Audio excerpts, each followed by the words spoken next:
Sim, eu tenho medo de entrar sozinho numa piscina.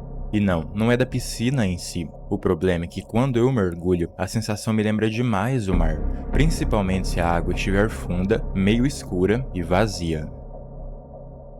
É como se a qualquer momento fosse surgir um tubarão diante de mim, ou pior, como se algo invisível fosse me puxar para o fundo.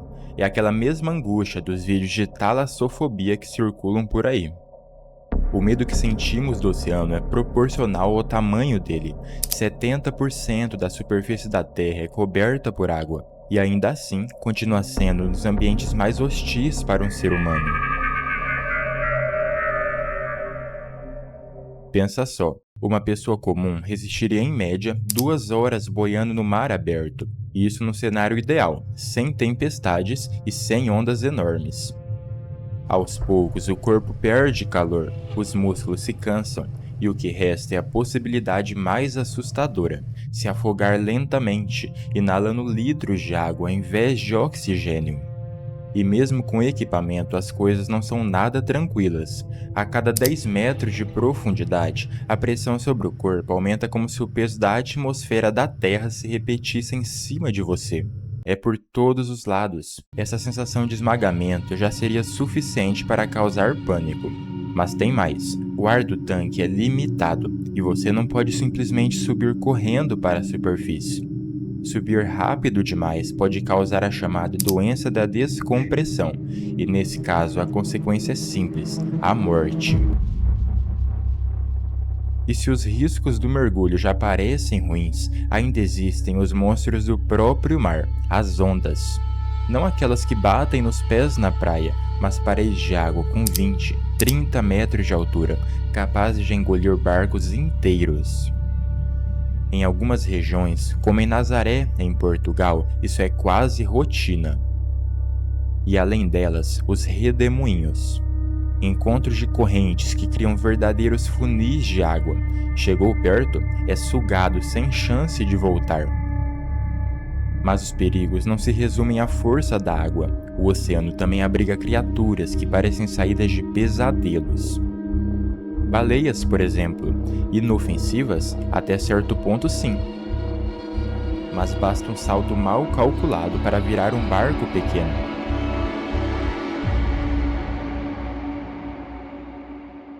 E os sons que elas emitem, gritos que viajam por milhares de quilômetros, podem gelar a espinha de qualquer mergulhador solitário.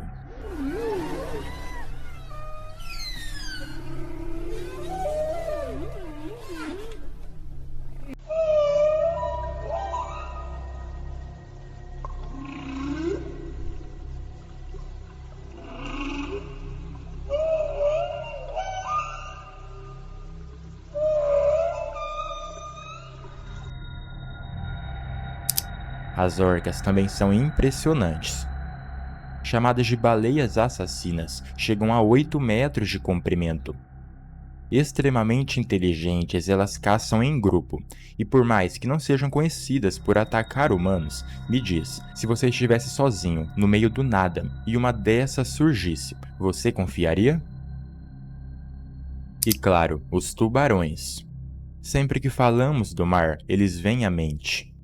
Ataques são raros, mas acontecem. E mesmo que muitos digam que somos confundidos com focas ou peixes, uma mordida de teste de uma criatura de 3 toneladas não é bem uma mordidinha.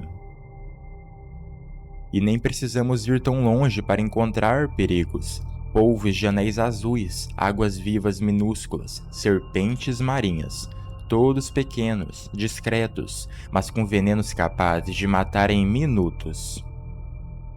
Isso é só perto da superfície. Quanto mais fundo se mergulha, mais estranhos e alienígenas os seres se tornam.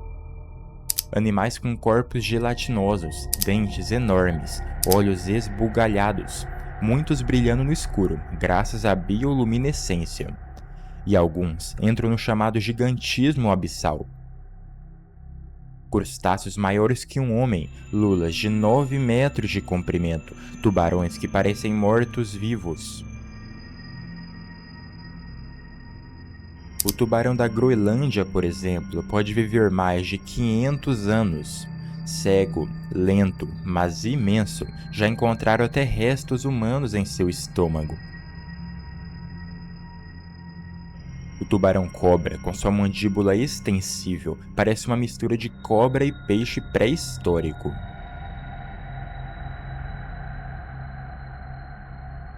E o tubarão-duende, com aquela boca que se projeta para fora, parece literalmente uma criatura demoníaca. E quanto mais fundo, pior fica. A 40 metros já é arriscado para mergulhadores.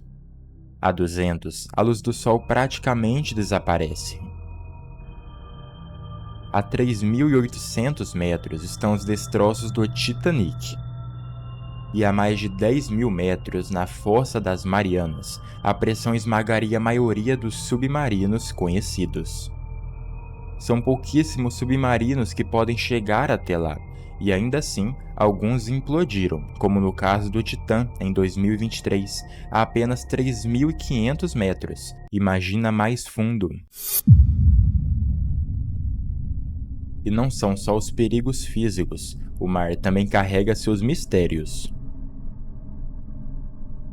O Triângulo das Bermudas, por exemplo, aviões e navios desaparecidos, sem destroços encontrados, anomalias submarinas, como a Pedra do Mar Báltico, que lembra uma nave, estruturas no Japão, que muitos acreditam ser ruínas de uma civilização antiga.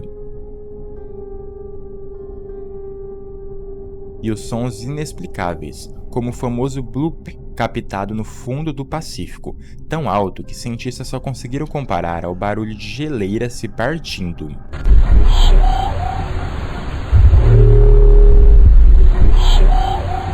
Mas há quem acredite, para um som desses existir, teria que vir de um ser vivo maior do que qualquer baleia já registrada. E aí entra o imaginário. Criaturas como esse bicho que eu não sei nem falar o nome, nascidas na literatura, mas que parecem fazer sentido quando lembramos. Apenas 5% do oceano é conhecido, e o resto totalmente desconhecido.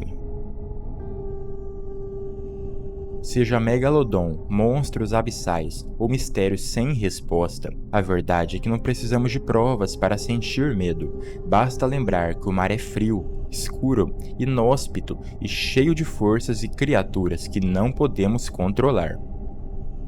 E no fim, o medo mais básico de todos volta, o de estar sozinho, cercado por água, sem ver o fundo, com a sensação de que algo está prestes a te puxar para baixo. Talvez seja esse o motivo de não entrar sozinho numa piscina, porque no fundo, a piscina não me lembra água. Ela me lembra o vasto oceano.